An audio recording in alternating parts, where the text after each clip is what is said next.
The autumn air carried a crisp bite through the streets of Springfield, Massachusetts, as 7-year-old Daniel Peterson kicked his soccer ball against the chain-link fence surrounding Lincoln Elementary's playground. Practice had ended 20 minutes ago, and most of his teammates had already been picked up by their parents, their voices echoing across the parking lot as they piled into minivans and sedans, discussing weekend plans and upcoming games. The orange and yellow leaves scattered across the field rustled in the October wind as Daniel glanced toward the school parking lot, expecting to see his mother's familiar blue Honda Civic pull up any moment. His grass-stained jersey clung to his small frame, and his cleats made satisfying clicking sounds against the pavement as he bounced the ball with practiced precision. Coach Williams finished securing the last of the equipment in the storage shed, checking his watch as he noticed Daniel still waiting by the fence. The coach had been working with youth soccer for over a decade, and he knew the Peterson family well.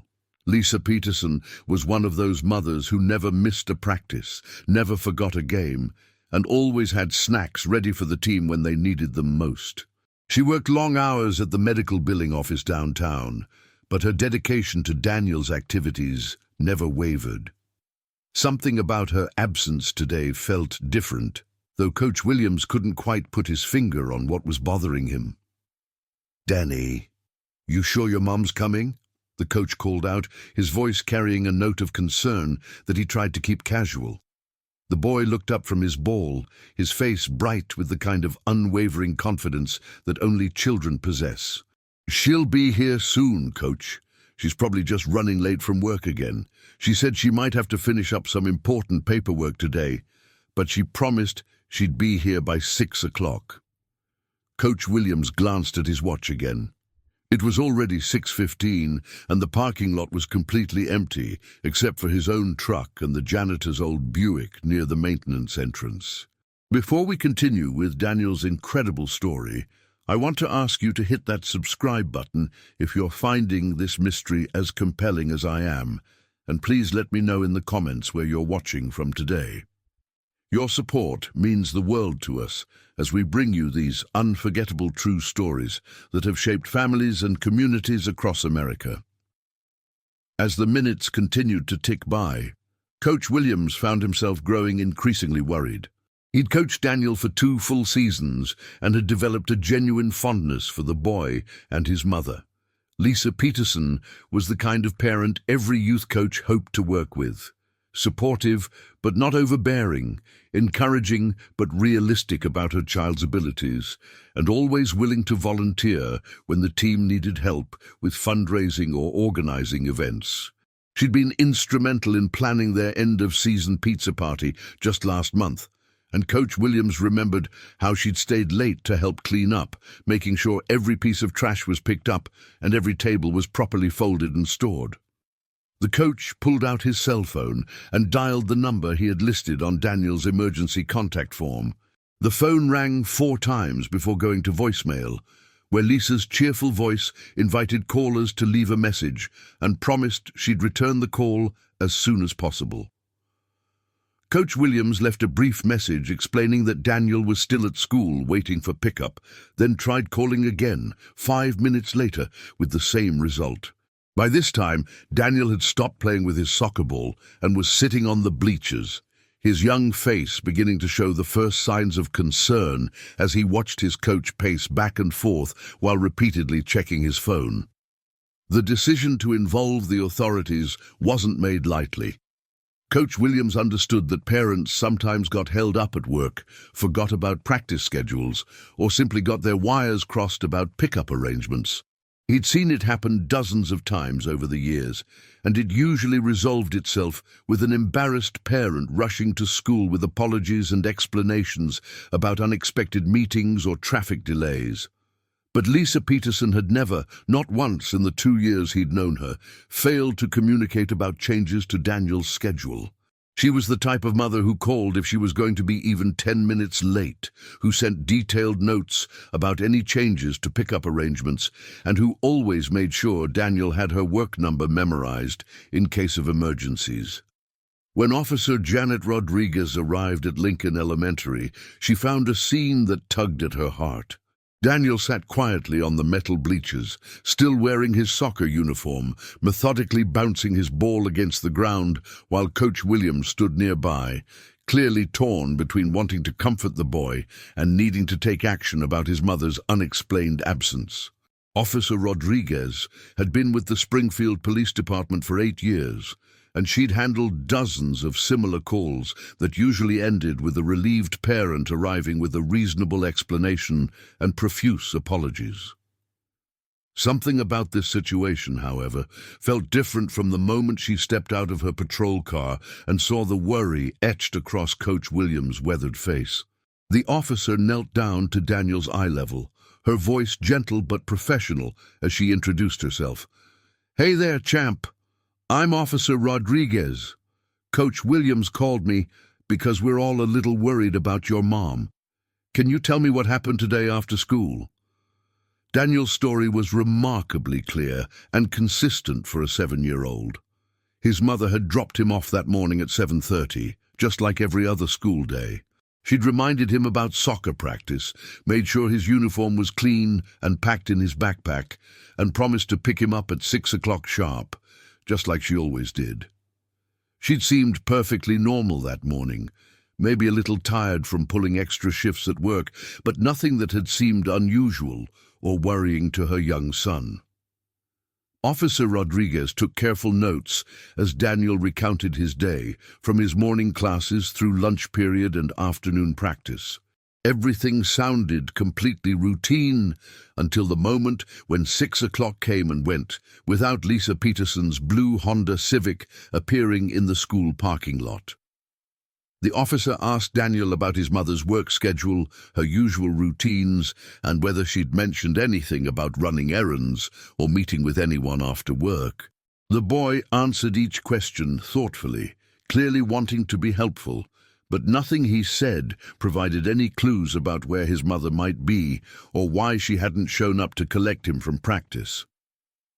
The first 24 hours following Lisa Peterson's disappearance would prove to be crucial, though nobody involved realized it at the time.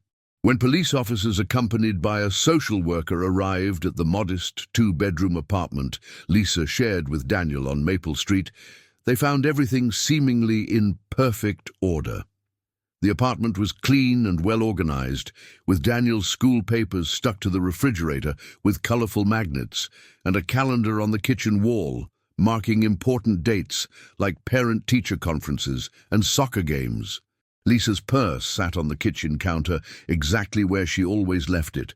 Her car keys hung on their designated hook by the front door, and her blue Honda Civic remained parked in its assigned spot in the apartment complex's lot, covered with the light coating of autumn leaves that had fallen since she'd driven it to work that morning. Detective Frank Morrison took charge of the investigation the following day, bringing with him 15 years of experience handling missing persons cases throughout Hampden County. His first priority was conducting a more thorough interview with Daniel, though he was careful to arrange for the session to take place in the presence of a trained child psychologist and Daniel's aunt, Patricia Novak, who had made the 3-hour drive from Boston the moment she received the devastating phone call about her sister's disappearance. Patricia was Lisa's only living relative, and the sisters had maintained a close relationship despite the geographical distance between them, talking on the phone several times each week and visiting each other regularly for holidays and special occasions. The interview with Daniel revealed a portrait of a devoted single mother who had built her entire existence around providing for and protecting her son. Lisa had been working double shifts at Central Massachusetts Medical Billing for the past 2 months, determined to save enough money for the elaborate birthday party she was planning for Daniel's 8th birthday, which was still 6 weeks away.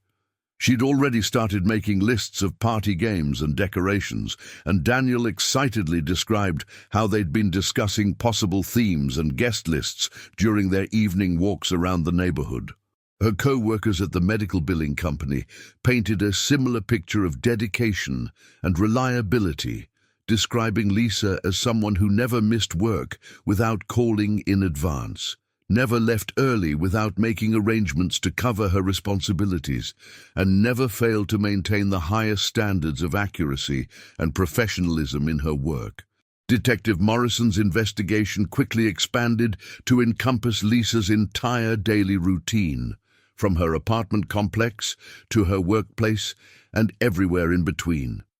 He interviewed neighbors who might have seen something unusual, co-workers who had spoken with Lisa on the day she disappeared, and even the regular customers at the coffee shop where she stopped every morning before work. Mrs. Chen from apartment 4B recalled seeing Lisa leave for work that morning around 7:30, dressed in her usual business casual attire and carrying the insulated lunch bag she packed every day to save money. The apartment complex's maintenance supervisor remembered Lisa stopping by the office the previous week to report a leaky faucet in her bathroom, and he noted that she'd seemed completely normal during their brief interaction, discussing the repair schedule and thanking him for his prompt attention to the problem. The medical billing office, where Lisa worked, became a focal point of the investigation as Detective Morrison tried to piece together her final hours. Her supervisor, Margaret Foster, provided a detailed account of Lisa's last day at work. She'd arrived promptly at 8 o'clock, as she did every morning, and had spent the day processing insurance claims and following up on rejected submissions. Her work area was organized and current, with no signs that she'd left in a hurry or had been planning to take time off. Margaret recalled that Lisa had seemed slightly preoccupied during their brief conversation at lunch, but nothing that had struck her as particularly concerning at the time. Lisa had mentioned being excited about Daniel's upcoming birthday and had asked Margaret's advice about party planning, a conversation that made her subsequent disappearance all the more baffling and heartbreaking. Security footage from the medical billing office's parking lot showed Lisa leaving work at exactly 5:15, her usual departure time when she had to pick Daniel up from after-school activities. The footage captured her walking to her car, checking her phone briefly, and then getting behind the wheel of her Honda Civic. Traffic cameras along her normal route home provided additional glimpses of her journey, showing her stopping at the red light at the intersection of Main and Elm Streets, just as she did every day. After that point, however, Lisa Peterson seemed to vanish into thin air. Her car never appeared on any of the subsequent traffic cameras along her route to Lincoln Elementary, despite the fact that she'd driven the same path hundreds of times and knew it by heart. The search for Lisa Peterson mobilized the entire Springfield community in ways that surprised even seasoned investigators. Within 48 hours of her disappearance being reported, hundreds of volunteers had joined organized search efforts that covered parks, wooded areas, abandoned buildings, and every possible location where she might have ended up. Local businesses donated food and supplies for the search teams, and the Springfield Police Department coordinated with state authorities to expand the search radius beyond the immediate area. Lisa's photo appeared on missing person flyers posted throughout western Massachusetts and neighboring states, and local television stations ran regular segments featuring interviews with family members and updates on the investigation's progress. Patricia Novak became the public face of the family's anguish, making tearful appeals on television and radio stations throughout New England. She described her sister as a devoted mother who would never voluntarily leave Daniel, emphasizing Lisa's reliability and the strength of the bond between mother and son. Patricia's emotional interviews resonated with viewers across the region, generating hundreds of tips and leads that investigators dutifully followed up on. Unfortunately, most of these leads proved to be cases of mistaken identity or well-meaning but ultimately unhelpful observations from people who thought they might have seen Lisa in various locations throughout the Northeast. The breakthrough that everyone had been hoping for came on the 4th day of Lisa's disappearance, though its significance wouldn't become fully apparent for many years to come. A construction crew working on the renovation of an abandoned warehouse on the outskirts of Springfield made a discovery that sent shockwaves through the investigation. Hidden beneath a pile of construction debris in what had once been the building's employee parking lot, workers found Lisa's distinctive brown leather purse, the same one Daniel had seen her carrying when she dropped him off at school that final morning. The purse contained her wallet, her driver's license, $43 in cash, several credit cards, and a cherished photograph of Daniel at his 7th birthday party. But it provided no obvious clues about how it had ended up in such an unlikely and isolated location. Detective Morrison personally examined the scene where the purse had been discovered, trying to understand how Lisa's personal belongings could have ended up at an abandoned warehouse that was miles away from any location she would have had reason to visit. The warehouse had been empty for over 18 months, and the debris pile where the purse was found appeared to have been undisturbed for several months before the construction crew arrived to begin renovation work. The discovery eliminated any remaining possibility that Lisa had simply decided to leave town on her own, but it also raised far more questions than it answered. Who had brought her purse to this remote location, and why? What had happened to Lisa herself, and where was she now? The news of the purse's discovery was devastating for Daniel and Patricia, who had been clinging to hope that Lisa might simply have gotten confused or suffered some kind of minor accident that would resolve itself with her safe return. Detective Morrison delivered the news personally, sitting with them in the small hotel room near the police station where they had been staying since Lisa's disappearance. The discovery confirmed their worst fears, while simultaneously providing no answers about Lisa's fate or whereabouts. Patricia held Daniel close as Detective Morrison explained what the discovery meant for the investigation, assuring them that every possible resource would continue to be dedicated to finding Lisa and bringing whoever was responsible for her disappearance to justice. The weeks and months that followed tested everyone involved in ways they never could have imagined. Daniel, despite his young age, demonstrated remarkable resilience and maturity as he struggled to understand why his mother hadn't come home.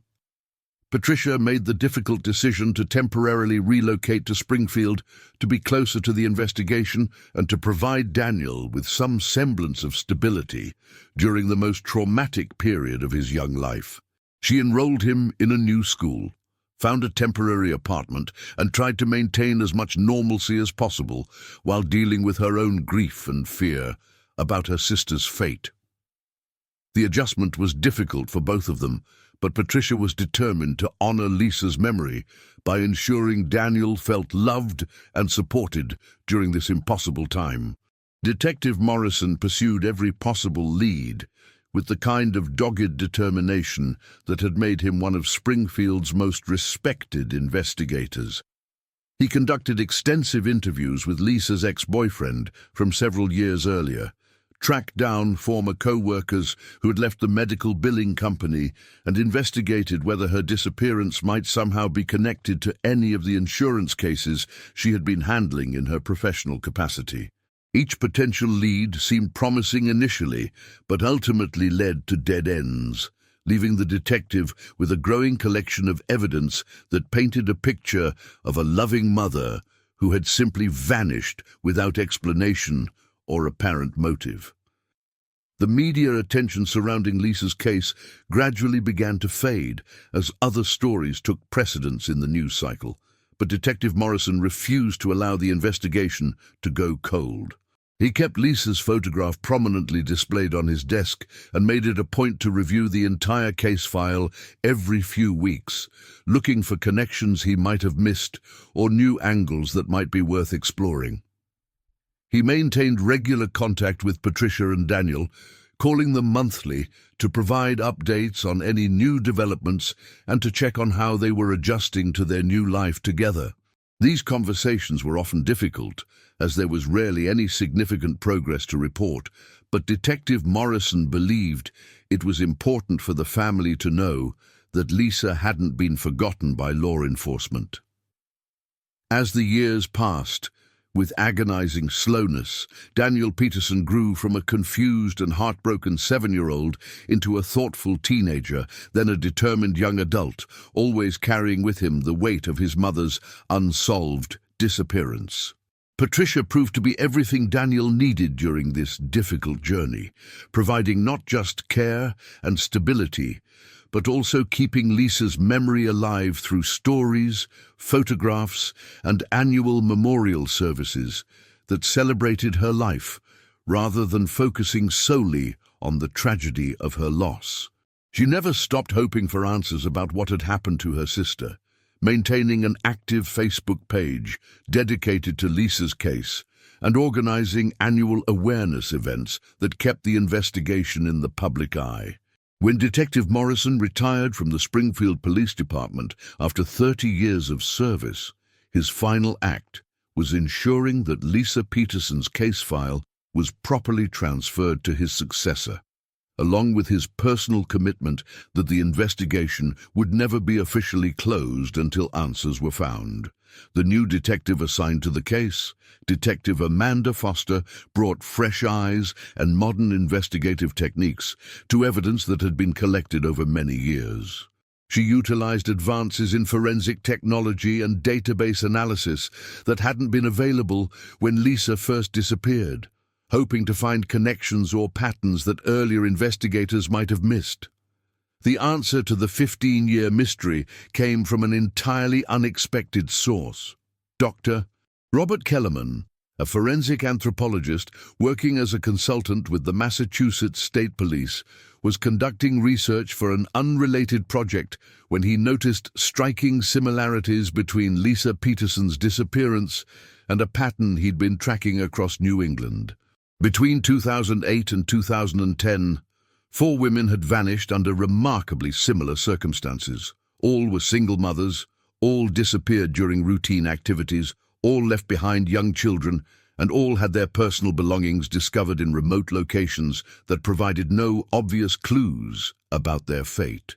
Dr. Kellerman's methodical analysis of these cases revealed a connection that had been invisible when the disappearances were investigated individually. Each case involved a location that had been visited by Vincent Carrington, a traveling medical supply salesman whose work territory covered much of Massachusetts, Connecticut, and Vermont during the relevant time period. Carrington had been interviewed as a potential witness in 2 of the cases, including Lisa's, because his sales route had taken him to medical facilities and offices near where the women had last been seen. At the time, investigators had found nothing suspicious about his presence in these locations, dismissing him as just another witness who happened to be in the area during the relevant time frame. The revelation that Vincent Carrington had been leading a double life shocked everyone who had known him professionally. By day, he was a successful medical supply salesman with an excellent reputation among his clients and stellar performance reviews from his employers. His colleagues described him as professional, reliable, and knowledgeable about the medical products he sold. By night, however, Carrington had been stalking single mothers whom he'd observed during his regular business visits, carefully studying their routines and identifying moments when they would be most vulnerable to attack.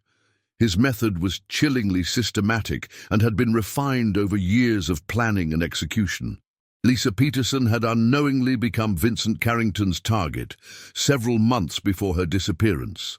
Carrington's sales territory included the Central Massachusetts Medical Billing Office where Lisa worked, and he had made several visits there in the months leading up to October 2009.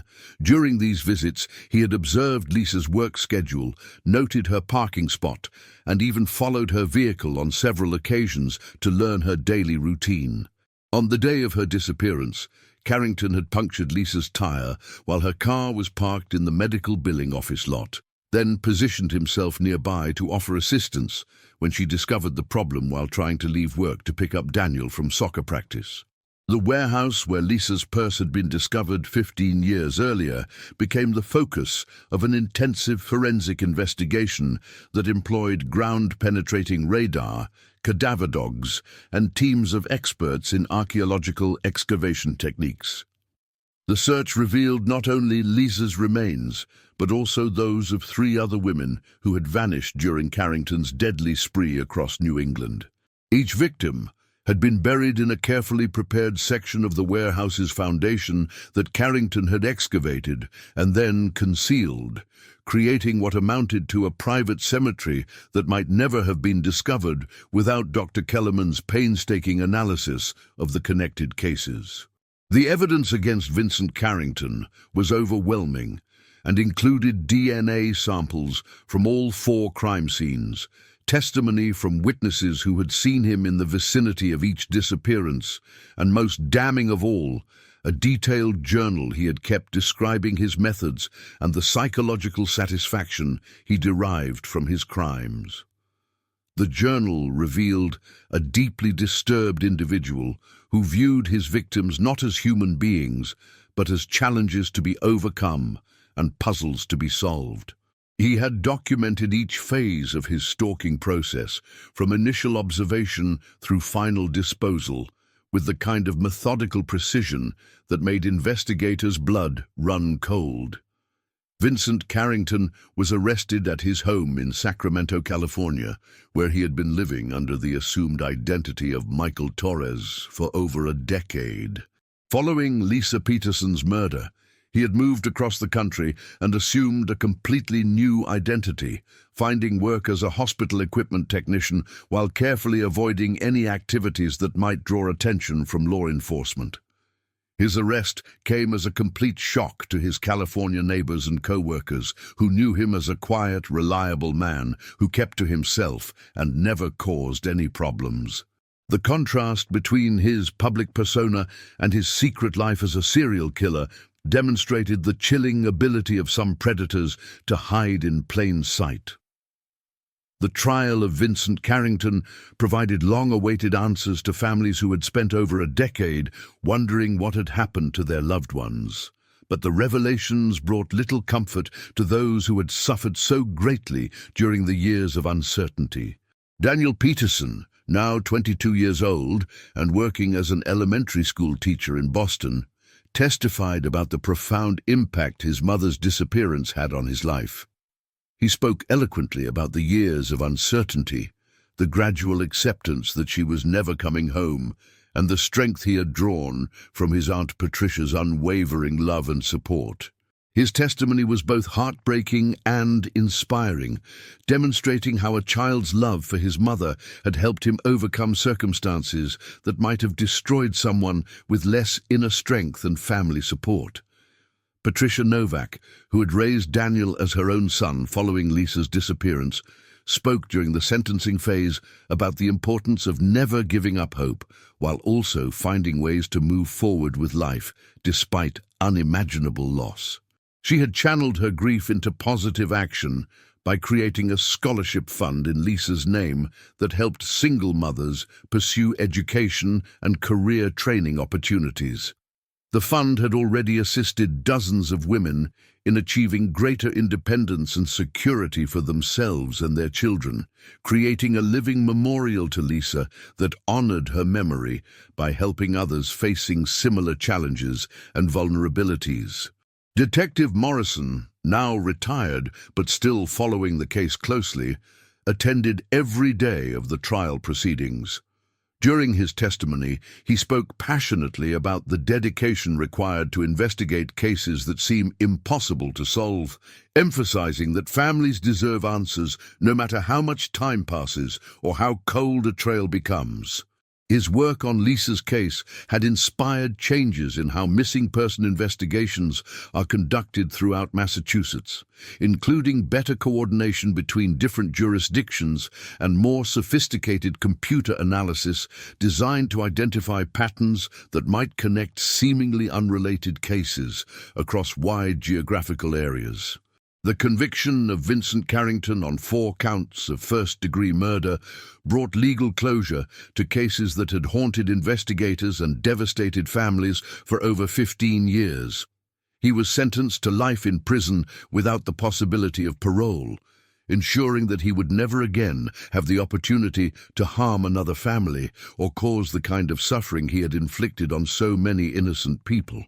For those who had loved Lisa Peterson and the other victims, however, the trial's conclusion marked not an ending, but rather a transition from seeking answers to finding meaningful ways to honor the memories of the women whose lives had been cut tragically short. Daniel Peterson chose to use his painful experience to help other children who had lost parents to violent crime, becoming actively involved with victim advocacy organizations throughout New England and speaking at conferences about the long-term impacts of such tragedies on surviving family members. His story became a powerful testament to the resilience of the human spirit and the crucial importance of family support in overcoming even the most devastating circumstances. Although he would always miss his mother and wonder about the life they might have shared together, Daniel had found purpose and meaning in helping others navigate similar losses and trauma. The dark truth that emerged after 15 years of searching revealed not just the fate of one beloved mother, but exposed the systematic evil of a predator who had destroyed multiple families across New England while hiding behind a facade of professional respectability. Lisa Peterson's story became part of a larger narrative about the vulnerability of single parents in American society and the critical importance of communities working together to protect their most at-risk members. Her legacy lived on, not only in the son she had raised with such love and dedication, but in the meaningful changes her case inspired in how law enforcement approaches missing person investigations and how communities can better support families facing crisis situations. Today, Daniel Peterson teaches 3rd grade at Riverside Elementary School in Boston, not far from where his mother once worked in the medical billing industry. Every October, on the anniversary of her disappearance, he visits the memorial garden that the city of Springfield created, in honor of Lisa and the other victims of Vincent Carrington's crimes. The garden serves as a peaceful reminder that even in the darkest of circumstances, love endures across time and distance. Families find ways to heal and grow stronger, and communities can come together to ensure that those we have lost are never forgotten, and that their stories continue to make a difference in the world.